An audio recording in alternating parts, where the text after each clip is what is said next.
नमस्कार। आकाशवाणी कटक आंचलिक संवाद पढ़ुछंती महेश्वर साहू। मुख्य संवाद। भक्ति और श्रद्धार सह पालन करा जाउछि पवित्र महाविषुव संक्रांति एवं हनुमान जयंती। शिशुमानंकर सर्वांगीन विकास पाई राज्य सरकार आरंभ कले आरोहण कार्यक्रम। पवित्र विषुव संक्रांति अवसर में आज आरंभ है जाजपुर जिलार प्रसिद्ध सिंगापुर मेला एवं उत्कल दिवस आरंभ होइथिबा ओडिया पक्ष आज हेउछि उद्यापित।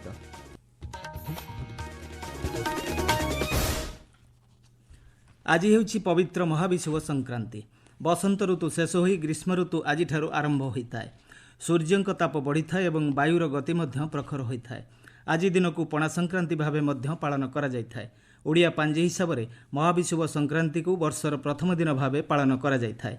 एही दिन दंडयात्रा, चड़क पर्व, झामुयात्रा, हिंगुला यात्रा एवं पाटुआ यात्रा उद्यापित होइथाय। विषुव संक्रांति अवसर में घरे घरे और देवदेवी पाखरे स्वतंत्र पूजार्चना करा जाउछि। प्रभु श्रीराम परम भक्त श्री श्री हनुमानंकर मध्य आज जयंती। अग्नि और वायुर प्रकोपरू रक्षा पाइबा पई एही पवित्र दिन में प्रभु हनुमानंकर पूजा करा जायथाय।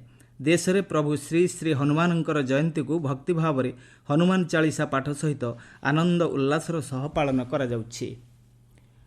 नयागढ़र अधिष्ठात्री देवी माँ दक्षिणकाली प्रसिद्ध पणायात्रा आज आरंभ होइछि।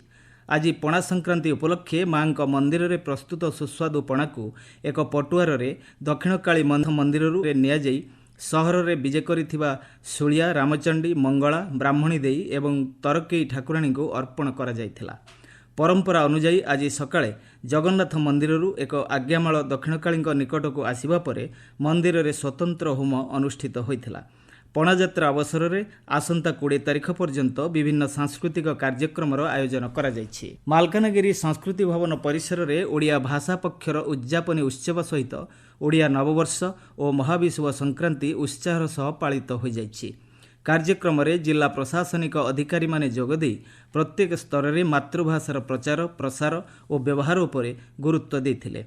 कार्यक्रम में स्वयं सहायक गोष्ठी सदस्य एवं विभिन्न प्रतियोगितार कृति प्रतियोगी माननकु संबर्धित करा जायथिला। महाविषुव संक्रांति तथा ओडिया नववर्षर शुभ अवसर में भुवनेश्वर ठारे आरोहण कार्यक्रम को उपमुख्यमंत्री प्रभाती परिड़ा शुभारंभ करिसंती। राज्य महिला और शिशु विकास विभाग पक्षरु आयोजित कार्यक्रम में जोगदेई उपमुख्यमंत्री श्रीमती परिड़ा उज्जवल भविष्यत पाई पादे आगकु स्लोगान सहित आरंभ होइथिबा एही अभियान प्रत्येक शिशुर सर्वांगीन विकास दिगरे एक सामूहिक प्रयास बोली कहिसंती।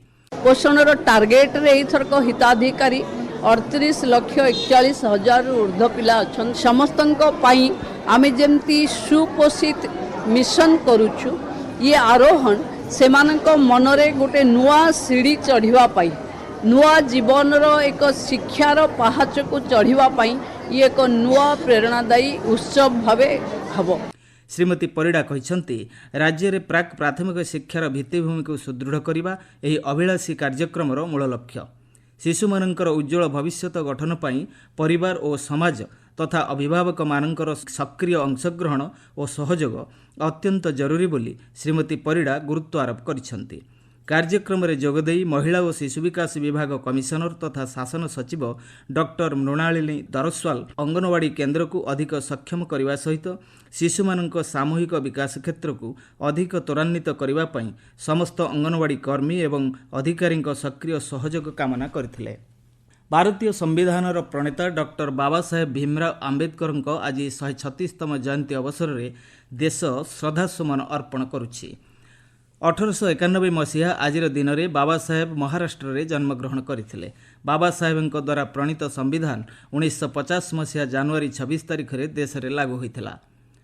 डॉक्टर आंबेडकर स्वाधीन भारतर प्रथम आईन मंत्री थिले।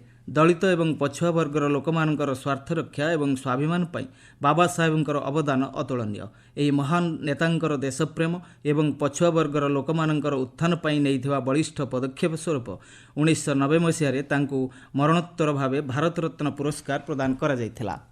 जाजपुर जिला प्रशासन एवं सूचना और लोकसंपर्क विभाग पक्षरु जिला स्तरीय आंबेडकर जयंती समारोह पालित हो जाइछि। जिला परिषद सम्मेलनी कक्ष में आयोजित समारोह में प्रशासनिक अधिकारी, शिक्षाविद, जनप्रतिनिधि माने अतिथि भाव जोगदेई संस्कृति भवन परिसर में थिबा आंबेडकर एवं अन्य बरपुत्र मानक प्रतिमूर्ति में माल्यार्पण करथिले।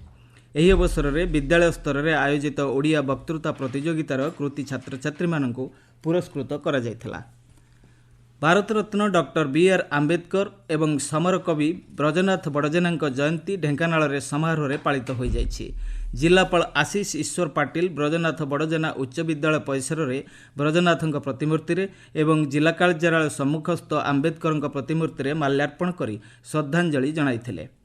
ଜିଲ୍ଲା ପ୍ରଶାସନ ଓ ଆମ୍ବେଦକର ମେମୋରିଆଲ ଫାଉଣ୍ଡେସନର ମିଳିତ ଆନୁକୂଲ୍ୟରେ ଅନୁଷ୍ଠିତ କାର୍ଯ୍ୟକ୍ରମରେ ପୌରାଧ୍ୟକ୍ଷା ଶ୍ରୀମତୀ ଜୟନ୍ତୀ ପାତ୍ର, ଜନପ୍ରତିନିଧି ଏବଂ ବୁଦ୍ଧିଜୀବୀମାନେ ଅଂଶଗ୍ରହଣ କରିଥିଲେ।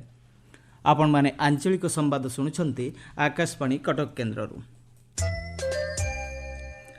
ପବିତ୍ର ବିଷୁବ ସଂକ୍ରାନ୍ତି ଅବସରରେ ଆଜିଠାରୁ ଯାଜପୁର ଜିଲ୍ଲାର ପ୍ରସିଦ୍ଧ ସିଙ୍ଗାପୁର ମେଳା ଆରମ୍ଭ ହୋଇଛି। ପରମ୍ପରା ଅନୁଯାୟୀ ରସୁଲପୁର ବ୍ଲକ ଅନ୍ତର୍ଗତ ସିଙ୍ଗାପୁରର ଏକ ପୁଷ୍କରିଣୀରେ ବର୍ଷର 362 ଦିନ ବୁଡ଼ି ରହୁଥିବା ନାରାୟଣ ଗୋସାଇଁ 3 ଦିନ ପାଇଁ ପାଣିରୁ ବାହାରି ଶ୍ରଦ୍ଧାଳୁଙ୍କୁ ଦର୍ଶନ ଦେଇଥାନ୍ତି। ଆଜି ଭୋର ସମୟରୁ ନାରାୟଣ ଗୋସାଇଁଙ୍କ ମୂର୍ତ୍ତିକୁ ପୂଜକମାନେ ପାଣିରୁ ବାହାର କରି ପୁଷ୍କରିଣୀ ପାର୍ଶ୍ୱବର୍ତ୍ତୀ ମନ୍ଦିରରେ ସ୍ଥାପନା କରିଛନ୍ତି। ପୁଷ୍କରିଣୀ ପାର୍ଶ୍ୱରେ ଆଜିଠାରୁ 5 ଦିନ ବ୍ୟାପୀ ଏକ ମେଳାର ଆୟୋଜନ କରାଯାଇଛି।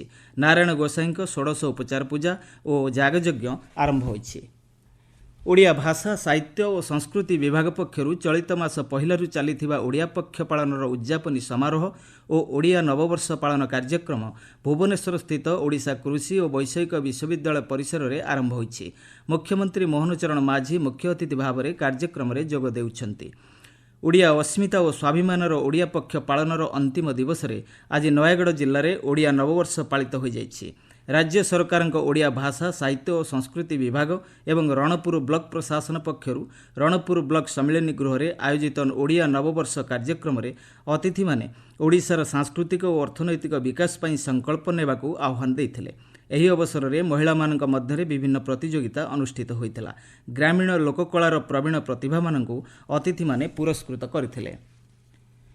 ଜିଲ୍ଲାସ୍ତରୀୟ ଓଡ଼ିଆ ନବବର୍ଷ ଓ ଆମ୍ବେଦକର ଜୟନ୍ତୀ ଖୋର୍ଦ୍ଧା ଜିଲ୍ଲା ପ୍ରଶାସନ ପକ୍ଷରୁ ପାଳିତ ହୋଇଯାଇଛି। ଓଡ଼ିଆ ଅସ୍ମିତାର ମୂଲ୍ୟକୁ ଆଗକୁ ନେବା ସହିତ ଓଡ଼ିଶାର ଐତିହ୍ୟ, ପରମ୍ପରା ଓ ସଂସ୍କୃତିକୁ ଉଜ୍ଜୀବିତ କରି ରଖିବାରେ ଓଡ଼ିଆ ନବବର୍ଷ ପାଳନ ଏକ ମହତ୍ତ୍ୱପୂର୍ଣ୍ଣ କାର୍ଯ୍ୟକ୍ରମ ବୋଲି କାର୍ଯ୍ୟକ୍ରମରେ ମୁଖ୍ୟ ଅତିଥି ଭାବେ ଯୋଗଦେଇ ଅତିରିକ୍ତ ଜିଲ୍ଲାପାଳ ପ୍ରତାପ ଚନ୍ଦ୍ର ବେଉରା କହିଥିଲେ। ବକ୍ତାମାନେ ରାଷ୍ଟ୍ର ନିର୍ମାଣରେ ଡକ୍ଟର ବାବା ସାହେବ ଆମ୍ବେଦକରଙ୍କ ଭୂମିକା ଉପରେ ଆଲୋଚନା କରିଥିଲେ। କଟକ ଜିଲ୍ଲା ପ୍ରଶାସନ ପକ୍ଷରୁ ବାବା ସାହେବ ଆମ୍ବେଦକରଙ୍କ ଜୟନ୍ତୀ ପାଳିତ ହୋଇଯାଇଛି। ସୁଭଦ୍ରା ଯୋଜନାରେ ସାମିଲ ହେବା ପାଇଁ ଆସନ୍ତା ମଇ 1 ତାରିଖରୁ 30 ତାରିଖ ମଧ୍ୟରେ ନୂଆ ହିତାଧିକାରୀ ଆବେଦନ କରିପାରିବେ। ଏ ସମ୍ପର୍କରେ ସୂଚନା ଦେଇ ଉପମୁଖ୍ୟମନ୍ତ୍ରୀ ପ୍ରଭାତୀ ପରିଡ଼ା କହିଛନ୍ତି, ସୁଭଦ୍ରା ଯୋଜନାରେ ସାମିଲ ହେବା ପାଇଁ 21 ବର୍ଷ ବୟସର ଯୁବତୀମାନେ ଆବେଦନ କରିପାରିବେ। ଅନଲାଇନ୍ ମାଧ୍ୟମରେ ଆବେଦନ ସମୟରେ ବୈଷୟିକ ତ୍ରୁଟି ପରିଲକ୍ଷିତ ହେଲେ ଧାର୍ଯ୍ୟ ଅବଧିକୁ ଆଉ 5 ଦିନ ବୃଦ୍ଧି କରାଯିବ ବୋଲି ଶ୍ରୀମତୀ ପରିଡ଼ା କହିଛନ୍ତି। ପାଣିପାଗ। ରାଜ୍ୟର କେତେକ ଜିଲ୍ଲାରେ ଆସନ୍ତା 17 ତାରିଖ ଶୁକ୍ରବାରଠାରୁ 21 ତାରିଖ ପର୍ଯ୍ୟନ୍ତ ବିଜୁଳି ଓ ଝଡ଼ବାତ୍ୟାର ସମ୍ଭାବନା ଥିବା ନେଇ ଭୁବନେଶ୍ୱର ଆଞ୍ଚଳିକ ପାଣିପାଗ ବିଜ୍ଞାନ କେନ୍ଦ୍ର ପକ୍ଷରୁ ସତର୍କ ସୂଚନା ଜାରି କରାଯାଇଛି। ଅନ୍ୟପକ୍ଷରେ ଆସନ୍ତାକାଲିଠାରୁ 20 ତାରିଖ ପର୍ଯ୍ୟନ୍ତ ରାଜ୍ୟର କେତେକ ଜିଲ୍ଲାରେ ପ୍ରବଳ ଗ୍ରୀଷ୍ମ ପ୍ରବାହ ନେଇ ପାଣିପାଗ କେନ୍ଦ୍ର ପକ୍ଷରୁ କୁହାଯାଇଛି। 16 ତାରିଖ ପର୍ଯ୍ୟନ୍ତ ଝାରସୁଗୁଡ଼ା, ସମ୍ବଲପୁର, ବଲାଙ୍ଗୀର ଓ ସୋନପୁର ଜିଲ୍ଲାକୁ ଗ୍ରୀଷ୍ମ ପ୍ରବାହ ଅଧିକ ରହିବାର ସମ୍ଭାବନା ଅଛି। ସମ୍ବାଦ ଶେଷ ହେବା ପୂର୍ବରୁ ମୁଖ୍ୟ ସମ୍ବାଦ ପୁଣିଥରେ। ଭକ୍ତି ଓ ଶ୍ରଦ୍ଧାର ସହ ପାଳନ କରାଯାଉଛି ପବିତ୍ର ମହାବିଷୁବ ସଂକ୍ରାନ୍ତି ଏବଂ ହନୁମାନ ଜୟନ୍ତୀ। ଶିଶୁମାନଙ୍କର ସର୍ବାଙ୍ଗୀନ ବିକାଶ ପାଇଁ ରାଜ୍ୟ ସରକାର ଆରମ୍ଭ କଲେ ଆରୋହଣ କାର୍ଯ୍ୟକ୍ରମ। ପବିତ୍ର ବିଷୁବ ସଂକ୍ରାନ୍ତି ଅବସରରେ ଆଜିଠାରୁ ଆରମ୍ଭ ହେଲା ଯାଜପୁର ଜିଲ୍ଲାର ପ୍ରସିଦ୍ଧ ସିଙ୍ଗାପୁର ମେଳା ଏବଂ ଉତ୍କଳ ଦିବସରୁ ଆରମ୍ଭ ହୋଇଥିବା ଓଡ଼ିଆ ପକ୍ଷ ଆଜି ହେଉଛି ଉଦ୍ଯାପିତ। ସମ୍ବାଦ ଶେଷ ହେଲା। ଅଧିକ ସମ୍ବାଦ ପାଇଁ ଆପଣମାନେ newsonair.gov.in ୱେବସାଇଟ୍ ଏବଂ ନ୍ୟୁଜ୍ ଅନ୍ ଏୟାର ଆପ୍ରେ ଲଗ୍ଇନ୍ କରିପାରିବେ। ଆଜି ପାଇଁ ଆଞ୍ଚଳିକ ସମ୍ବାଦ ଏତିକିରେ ଶେଷ ହେଲା। ନମସ୍କାର।